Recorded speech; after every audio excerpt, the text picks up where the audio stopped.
Hi everyone, and welcome to another episode of CaliKim Garden Life, where we share with you what goes on in between filming our garden how-to videos. Let's go.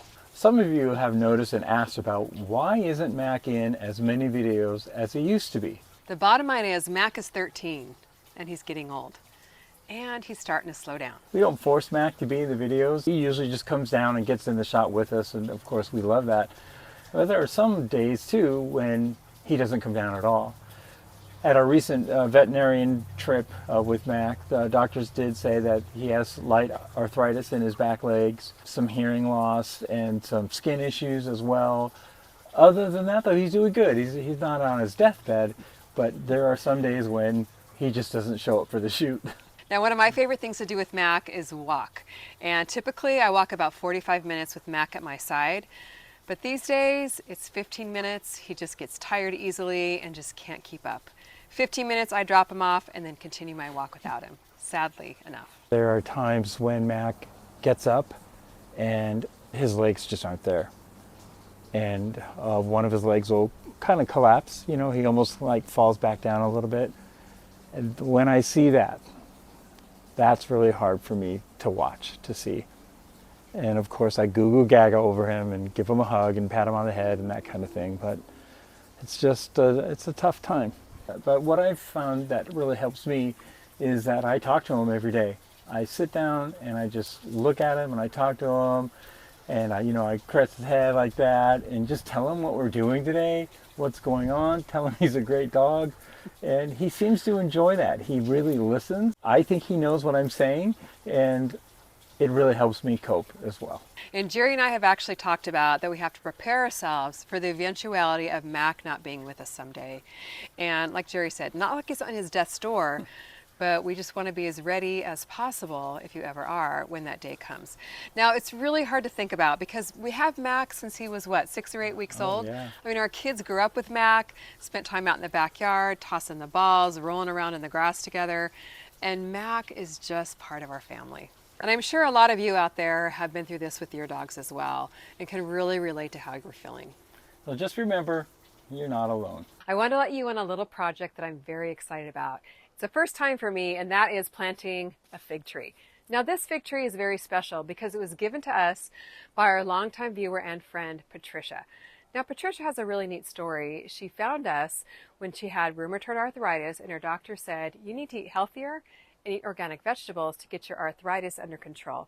So she looked up garden videos on YouTube, and it brought her to our channel, and she was able to grow her own food, get healthier, and the good news is now her rheumatoid arthritis is under control. As a way of saying thanks, she sent us 3 cuttings from a fig tree in her garden. They arrived at our house in a package as little tiny sticks. Now, I rooted them in a 1-gallon Smart Pot. One of the cuttings actually took, and I actually grew it inside in that Smart Pot for about 3 years. It was way overgrowing the 1 gallon, and just last spring I planted it in this 20-gallon, and wow, it has just taken off. But the only problem is I don't have room for a fig tree in a spot that will not shade out the rest of my garden. So I thought, let's try something new. Let's experiment, just like I'm always telling you all to do, right? So what I came up with is to use the espalier method. It's a French method where you plant the tree in such a way that it grows against a fence, manages the size, but still will produce a lot of fruit. So what I'm going to do is plant it at the bottom of our new Phase 3 deck. We've got a little open strip of soil there. Thought it would be a good thing to try. And I am really, really curious if any of you have ever tried espaliering any trees, how it worked out for you. If you have any suggestions for me, please let me know. And thanks so much for Patricia. I am so excited and touched to have a part of your garden in my garden. Well, why don't you come down here with me, and I'll show you where the next shed is going to go. And I'll just share with you how I process that job once I'm taking a look at it. And something that I haven't really shared with you all either is that I actually enjoyed that deck project, and I enjoyed just being able to learn new things, and I think I kind of got the bug now. So I'm looking forward to this one, but I'm also at the same time scared because this one involves a roof. And I've never done that before. So there's things about pitch and angle and no leaks and things like that that some of you have mentioned in the comments. So I have mixed emotions, but I would say mostly I'm excited about it. When I look at the job site, one of the first things that I think of is what needs to come out first. Where's it going to go?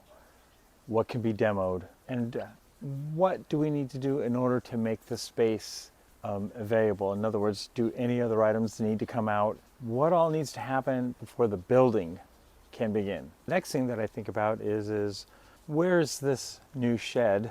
For those of you who don't know, that's what we're thinking about, is a storage shed down here.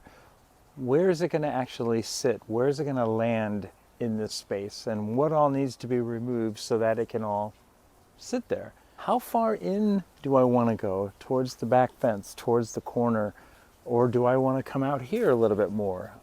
That part still has not been decided. So we're in the baby stages of this project. These bushes will go away. We'll leave the tree in the back corner. There's a tree. We'll leave that, trim it back a little bit, and maybe put the shed into the corners as much as it can go. We do have a water drainage, a water catch that takes the water away from the house and the garden, etc. So I want to make sure we don't clog that. We do have a power box here, 4 outlets. It's hot. We will also move that into the new shed as well, and I think that will be very, very helpful. This is what I do. This is my routine. I stand there and I stare at the job site and I just look things over. I write down thoughts, I write down ideas, I write down what could we do if we did this, those types of things. So this is still really good. I mean, it's solid. It just got separated from the joist under the middle of the deck. Now this is tongue and groove plastic. I don't remember the exact type of material it is, but it's not wood. It's a very, very durable plastic, and it locks together very tightly. So I had this idea of where could I use this where I have a repair that I need to do. And if you've been following along, you know where I'm going, right? Remember this from the previous episode. This is where I fell. I know, my fault. But I'm going to use the planks from the deck and I'll install them right here. Remember the measurement of how long the planks were over at the deck down there? They're 12 feet. This is about 11 feet and a half. So it's going to work. I may even have to trim them to make them fit. Well, here we are at the first week of August, and I think it's our hottest week of the summer yet. We're supposed to have triple digits all week long. So the shade cloth has gone back up, and I think it's going to be up for at least another week and a half.